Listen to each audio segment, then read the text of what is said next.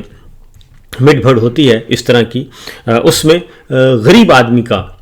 بندہ مارا جاتا ہے, غریب آدمی کا عوام ہو, غریب آدمی کے, عام آدمی کے, اور اگر فوجی جوان ہوں, افسر ہوں, شہید ہوں, وہ بھی عام لوگوں کے ہوتے ہیں. اس میں کسی جرنیل کا بیٹا جو ہے وہ شہید نہیں ہوتا, اور جرنیل کا بیٹا اس طرح کی کارروائیوں سے دور رکھا جاتا ہے. تو اس لیے انہوں نے کہا کہ بڑے لوگوں کو الگ کیا جاتا ہے اور یہ کام کیا جاتا ہے, اس لیے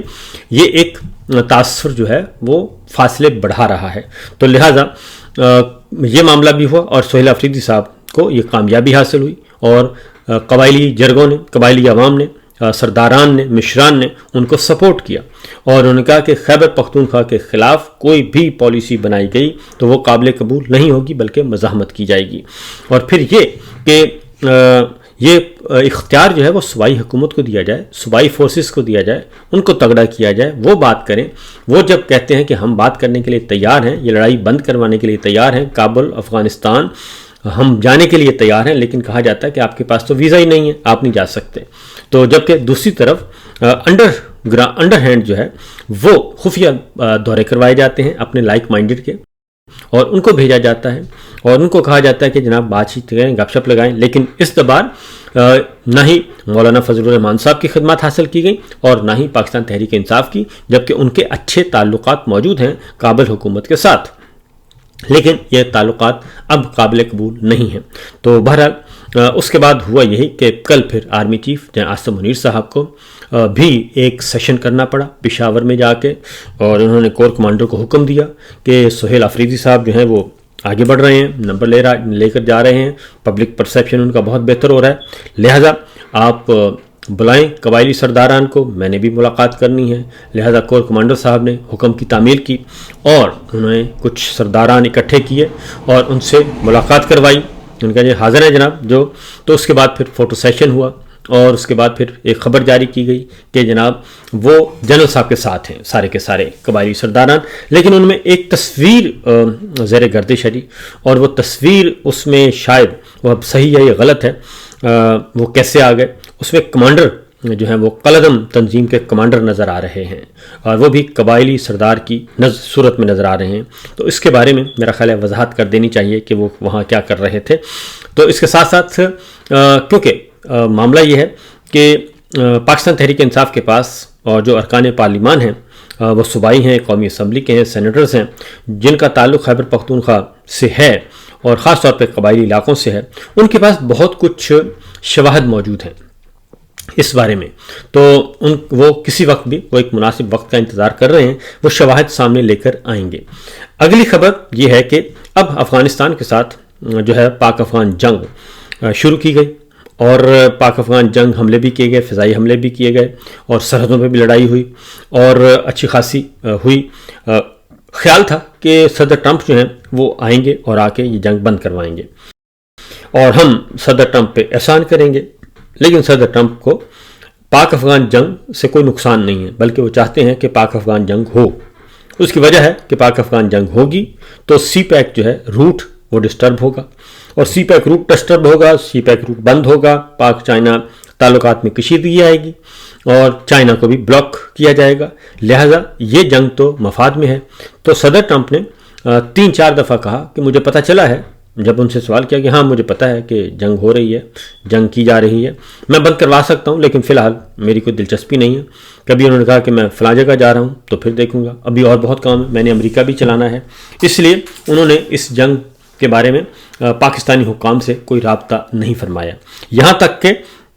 اعلان کیا گیا۔ پہلے دوحہ مذاکرات ہوئے اور اس کے بعد استنبول میں ہوئے۔ استنبول میں 3-4 دن مذاکرات ہوتے رہے، اور ادھر وزیر دفاع خواجہ آصف صاحب فارم 47 کے وہ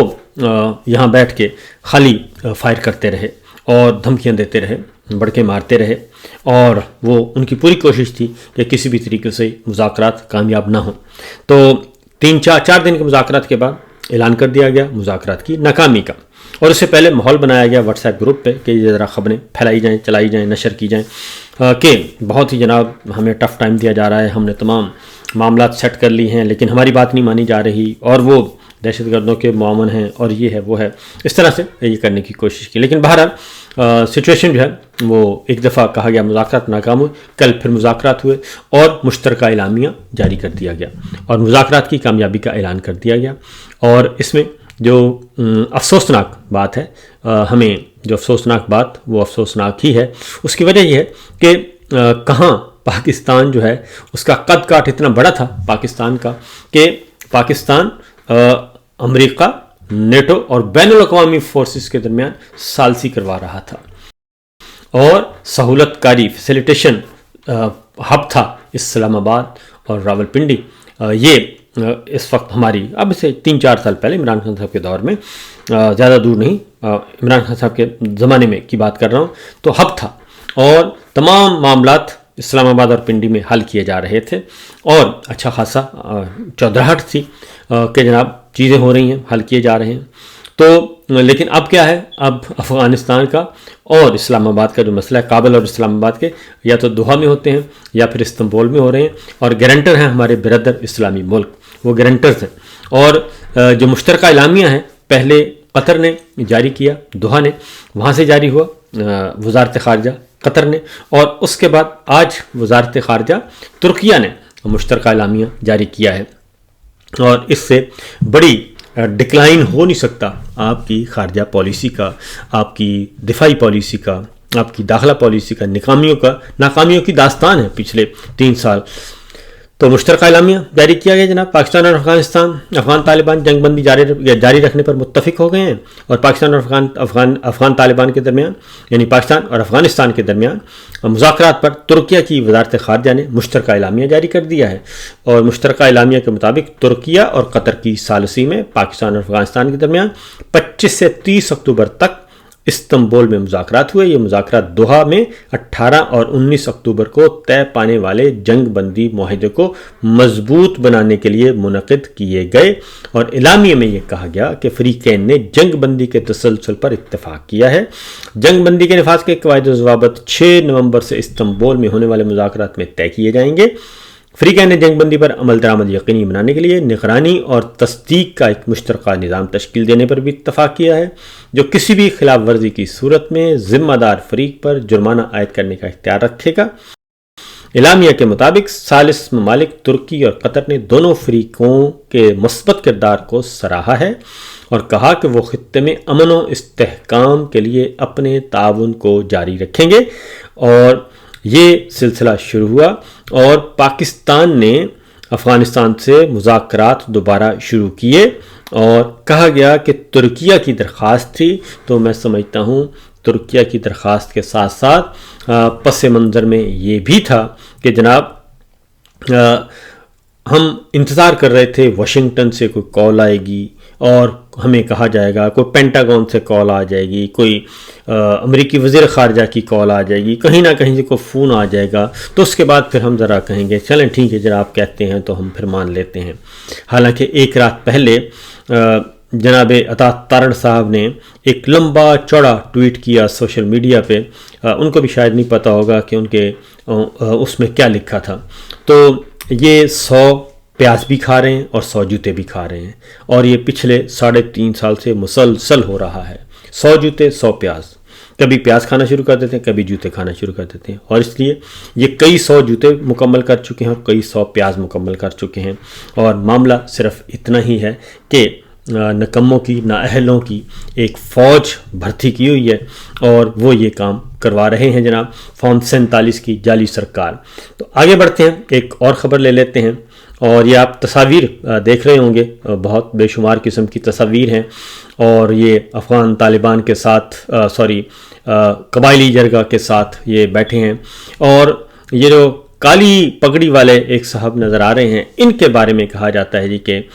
کچھ نہ کچھ گڑبڑ ہے اور ان کا بیک گراؤنڈ کوئی صحیح نہیں ہے بقول شخص سے۔ تو بہرحال اس کے بارے میں کوئی تصدیق کر سکتا ہے تو کر دینی چاہیے۔ تو یہ فوٹو سیشن ہوا، اور اس کے بعد یہ جو خاص طور پہ قبائلی عوام کے ساتھ۔ تو اگلی خبر ہے جناب، اور وہ بھی مزیدار خبر ہے، اور شبر زیدی صاحب ماہر معیشت ہیں، ان کو FBR کا چیئرمین لگایا گیا عمران خان صاحب نے۔ انہوں نے کافی انقلابی قسم کے اقدامات کیے اور پھر ان کو چلنے نہیں دیا گیا۔ جنرل باجوہ صاحب نے ان کو کئی دفعہ روکا ٹوکا، جب بھی انہوں نے کوئی پالیسی بنانے کی کوشش کی تو جنرل باجوہ صاحب نے کہا کہ نہیں یہ صحیح نہیں ہے، اس کو بدل دو۔ اور جب بھی انہوں نے مسائل بتائے، سمگلنگ کے مسائل بتائے، پاک افغان سرحد کے مسائل بتائے، پاک ایران سرحد کے مسائل بتائے کہ وہاں پہ سمگلنگ ہوتی ہے، پھر انہوں نے بڑے بڑے لوگوں کو ٹیکس نیٹ میں لانے کی کوشش کی، بہت کچھ کرنے کی کوشش کی، لیکن ان کو نہیں چلنے دیا گیا اور بالآخر انہیں گھر بھیج دیا گیا تھا۔ اور وہ وقتاً فوقتاً اپنے سارے واقعات بیان کرتے رہتے ہیں، تنقید کرتے ہیں بھرپور قسم کی، اور سسٹم میں موجود جو خامیاں اس کو آگاہی کرتے ہیں۔ لیکن اب ان کے ساتھ ایک کام کیا گیا ہے، اب ان کو بھی میرا خیال ہے کہا گیا ہوگا کہ جناب آپ احتیاط کریں ورنہ پھر آپ کے ساتھ بہت کچھ ہو سکتا ہے، لیکن انہوں نے احتیاط نہیں کی اور اپنی گفتگو جاری و ساری رکھی، اور اپنے معاملات جو ہے وہ اپنی اظہار خیال جاری رکھا۔ وہ جب بھی آتے تھے کوئی نہ کوئی بریکنگ نیوز دے کے جاتے تھے، امبیرس کرتے تھے، اور خاص طور پہ جو ہماری معیشت کے ساتھ کھلواڑ کیا جا رہا ہے۔ لیکن اب ان کے خلاف کراچی میں FIA نے ایک مقدمہ درج کر دیا ہے، اور اینٹی کرپشن سرکل کراچی میں یہ مقدمہ درج ہوا ہے، اور کتنے سال بعد؟ 3.5 سال تو ہو گئے ہیں رجیم چینج آپریشن کو، اس سے بھی 6 ماہ پیچھے چلے جائیں تو 4 سال کے بعد تقریباً یہ نوبت آئی ہے۔ 4.5 سال کے بعد ان پہ مقدمہ درج کیا گیا ہے، اور ان پہ الزام لگایا گیا، وہی سو کالڈ الزام فرسودہ قسم کا، کہ بطور شبر زیدی نے بطور چیئرمین 16 ارب کے غیر مجاز ادائیگیاں کیں۔ تو غیر مجاز ادائیگیاں چیئرمین نہیں کرتے ہوتے، پورے کا پورا FBR کرتا ہے، اور نیچے ایک ڈپارٹمنٹ ہوتا ہے، اس کو ویٹ کرتا ہے، اس کی اسکریننگ ہوتی ہے، اور اس کا آڈٹ ہوتا ہے، اس کی اپروول ہوتی ہے، اور اس کے بعد پھر یہ سارے کام کیے جاتے ہیں۔ یہ چیئرمین کا اختیار نہیں ہوتا، کیونکہ کسی بھی محکمے میں کوئی بھی اتھارٹی ایبسولوٹ اتھارٹی نہیں ہے، بشمول پرائم منسٹر کے بھی۔ تو یہ ویٹو کا اختیار صرف اور صرف ایک ہی ڈپارٹمنٹ میں ہے، اور وہ ہے ہمارے آرمی چیف کو۔ لہٰذا یہ جو چیئرمین FBR کے طور پہ غیر مجاز ادائیگیاں کیں، اور اس میں کلائنٹ کو ریفنڈ کی مد میں رقوم دی گئیں، تو وہ رقوم جو ہے وہ کلائنٹ کی مد میں دی گئیں، حبیب بینک کو دی گئیں، اینگرو کو دی گئیں، DG خان سیمنٹ، اور ان کو دی گئی ہیں۔ تو جناب سب سے پہلی بات تو یہ ہے کہ کیا یہ رقوم FBR نے واپس لے لی ہیں؟ تو اگر تو واپس لے لی ہیں تو بہت اچھی بات ہے، اگر واپس نہیں لی تو پھر یہ مقدمہ جو ہے یہ سوائے سیاسی انتقام کے اور کچھ بھی نہیں ہے۔ تو سیاسی انتقام کے یہ مقدمے، ان کا جو ہے جی مستقبل، یہ ہمیشہ تاریخی ہوتا ہے۔ فی الوقت اجازت دیجیے، اللہ حافظ۔